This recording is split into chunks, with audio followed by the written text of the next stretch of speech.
మా textile park మా sir చేసిండు, ఉంటారు కదా ఆడిడ ఒకళ్ళు ఇద్దరు వాళ్ళోళ్ళు అభిమానులు, వాళ్ళోళ్ళు మోసపోయిన వాళ్ళు ఉంటారు కదా, వాళ్ళు వచ్చి అప్పుడు ప్రారంభించిండ్రు అదెందుకు పనులు కావట్లే అంటే నేను ఇట్లనే డిపార్ట్మెంట్ వాళ్ళని పిలుచుకొని కూర్చోబెట్టుకుంటే అయ్యో అసలు దానికి అడ్మినిస్ట్రేటివ్ శాంక్షన్ లేదు, ఫౌండేషన్ స్టోన్ వేసి పెట్టింది. ఎప్పుడు ఎలక్షన్స్ ముందు అంటే చెవులో పూలు పెట్టే కార్యక్రమాలు ఎన్నో చేసిండ్రు.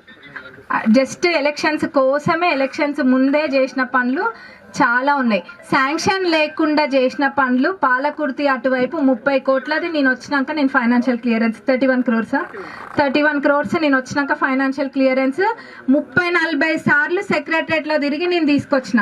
అంటే అప్పుడు కాంట్రాక్టర్లు కూడా ఎంత ఇదిగా ఉండే అంటే మాటే శాసనము మాటే శిలాశాసనం అన్నట్టుగా అయిపోయింది. ఆడ శాంక్షన్ లేకుండానే పనులు ప్రారంభించేసిండ్రు.